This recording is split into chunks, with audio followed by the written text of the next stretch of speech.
Assalamualaikum warahmatullahi wabarakatuh. Hai semuanya, di video kali ini kita akan meneruskan mengenai pembicaraan MTSNA. Nah, kita akan melanjutkan materi yang baru yaitu About Router OS dan juga Router Board. Nah, di materi kali ini kita akan membahas mengenai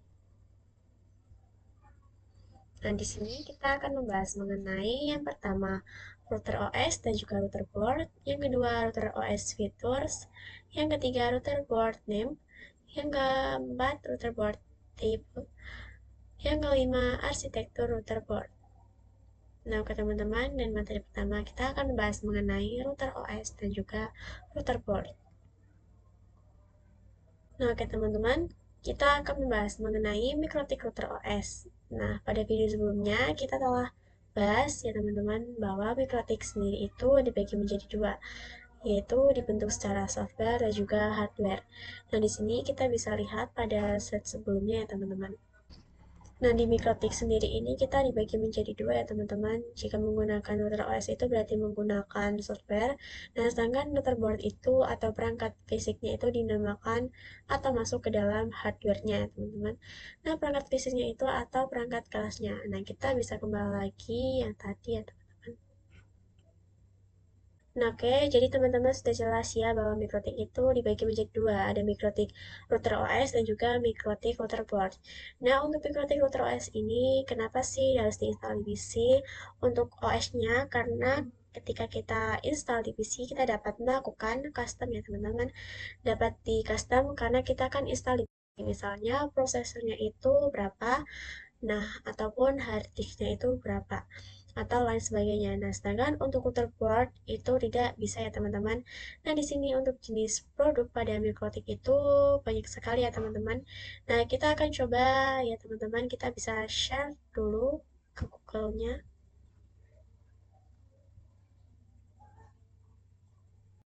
Nah, ke teman-teman, nah kita coba untuk share aja ya teman-teman. Nah, di sini kita bisa mikrotik X86. Nah, di sini itu ada banyak sekali, kalian bisa pilih sendiri ya teman-teman. Nah, di sini juga misalnya buat Mikrotik X86 byte, terus aneh.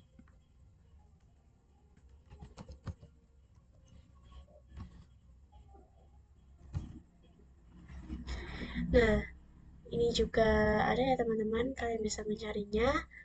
Nah, ataupun ada juga yang Mikrotik.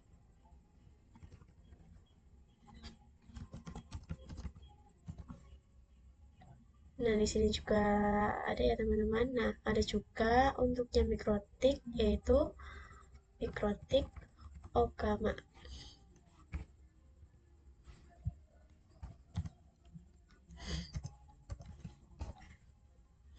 Nah, ini juga ya teman-teman.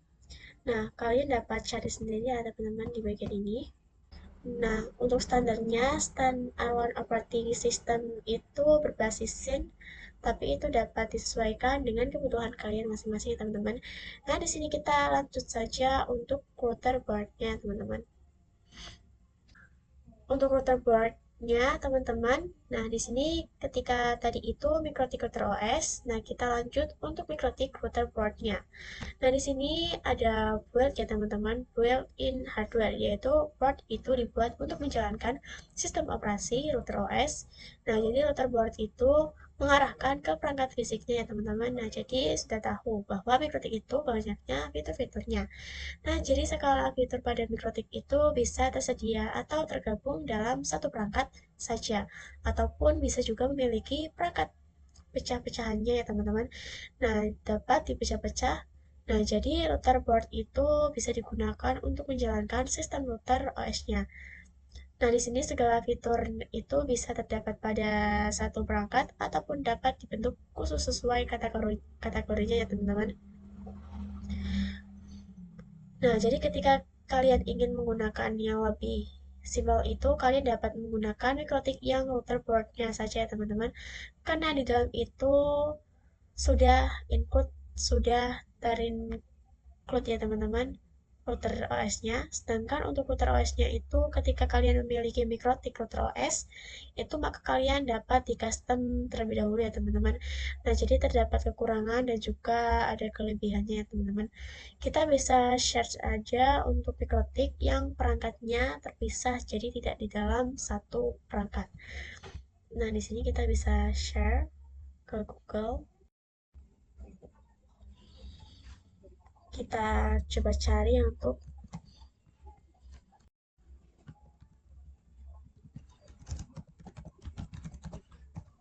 Nah, di sini kita bisa ke gambarnya.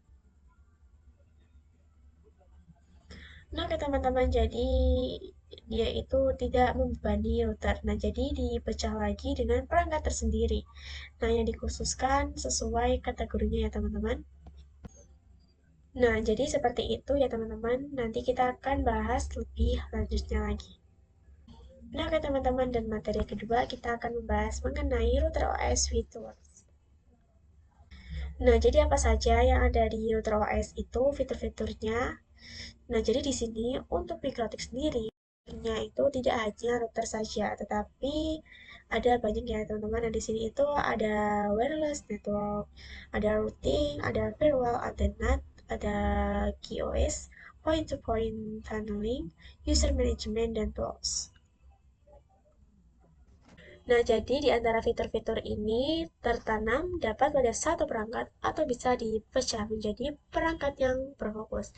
Nah, misalkan itu yang pertama ada wireless network ya teman-teman, atau bisa dinamakan sebagai CHP wireless dan sebagainya ya teman-teman ini. Nah, yang pertama itu ada sport network, yaitu ada wireless atau earcap. Jika wireless itu tanpa kabel, jika near kabel berarti menggunakan kabel wireless ini sudah tertanam pada mikrotik. Ada yang berbentukan untuk indoor maupun outdoor. Nah, jika menggunakan wireless indoor itu kita bisa cari ya teman-teman. Nah, kita bisa share lagi ke Google-nya.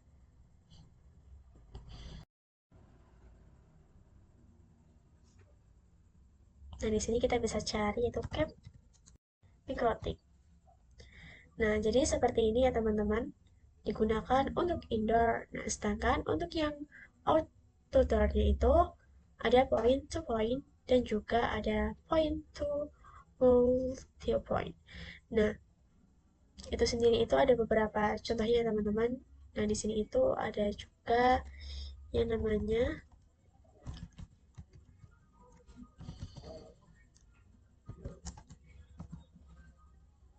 Nah, ini dia yang merupakan contoh dari outdoor wireless-nya. Lalu ada juga yang namanya yaitu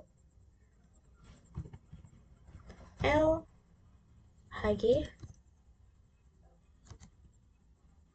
PC Mikrotik. Nah, ini temannya teman-teman. Nah, ini contohnya. Nah, ini itu merupakan jenis wireless. Nah, di sini untuk yang foto multipoint-nya ada juga lagi ya teman-teman buat contohnya yaitu.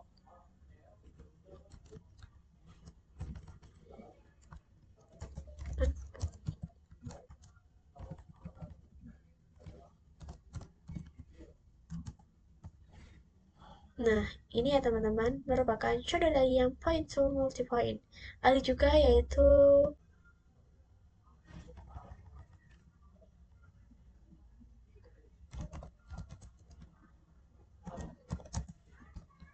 Nah, ini juga ada ya teman-teman yang termasuk point to multipoint pada wireless-nya ya teman-teman. Nah, nah di sini tuh untuk fitur selanjutnya ada routing ya teman-teman. Nah, di sini tuh ada RIP, OSPF, dan PGP, dan lain sebagainya.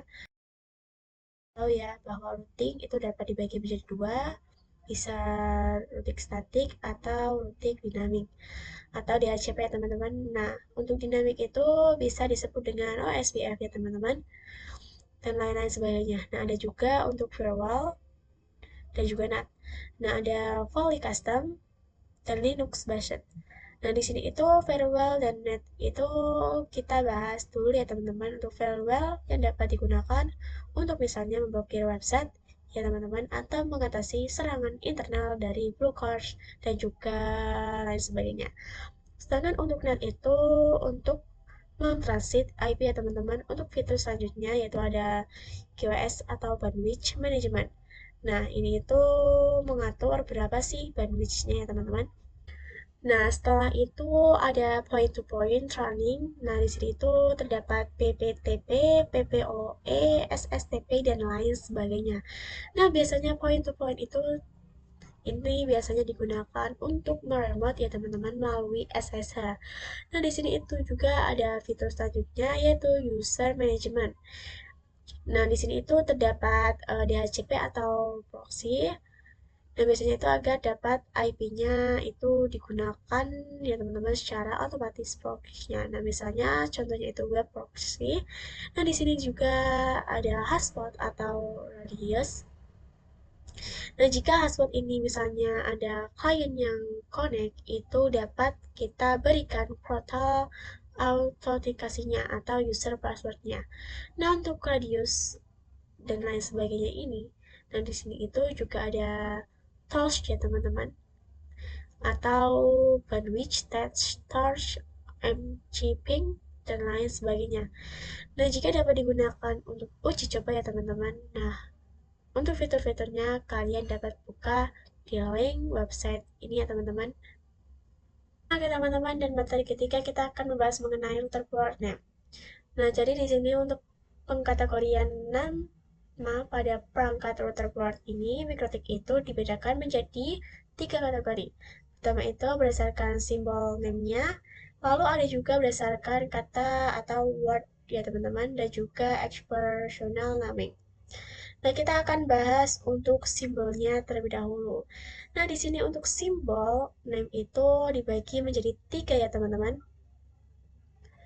Nah, yang pertama itu ada angka 7. Nah, kita akan membahas yang RB terlebih dahulu. Nah, RB itu menandakan bahwa router port artinya teman-teman ya. Sedangkan untuk yang angka 7 itu artinya adalah seri atau kelas routernya.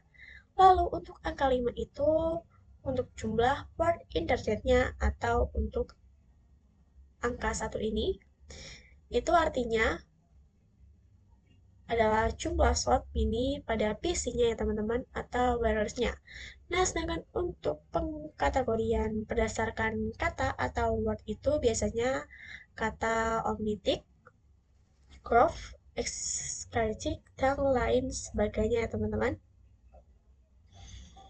Lalu untuk nama berdasarkan eksternalnya, naming itu yang pertama nama disederhanakan dan juga disesuaikan dengan tahun pengembangan ya teman-teman. Nah, misalnya jadi di sini itu sesuai dengan tahun kapan dikeluarkan dan juga biasa itu kapan internetnya lebih dari 9 port ya teman-teman. Jadi ketika kalian menemukan mikrotik yang memiliki lebih dari 9 port itu berarti menggunakan tipe namanya itu expressional namanya teman-teman. Nah, di sini misalnya contohnya itu ada RB 600, 800, 1000 dan lain sebagainya. Nah, di sini kita bisa share saja di Google ya teman-teman. Di sini untuk mikrotik RB kita bisa enter.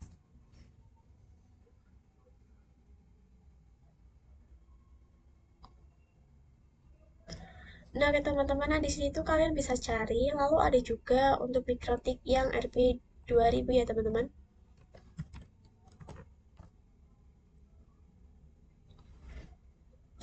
Nah, di sini juga ada ya teman-teman dan lain sebagainya teman-teman.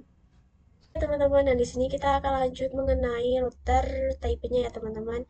Dan kita akan telah membahas bahwa untuk biasanya di belakangnya itu terdapat kode-kode di belakang mikrotiknya. Nah, untuk RP itu telah diketahui bahwa router port seperti di video sebelumnya bahwa di sini untuk angka 9 itu adalah serinya atau routernya. Untuk angka 5 itu sebagai internetnya, nah atau portnya teman-teman ada beberapa saja. Lalu untuk angka 2 itu untuk LS-nya ya teman-teman. Lalu untuk yang UI ini itu kodenya yang artinya adalah Vectorboard. Nah, biasanya di sini tuh ada dua 2ND ya teman-teman.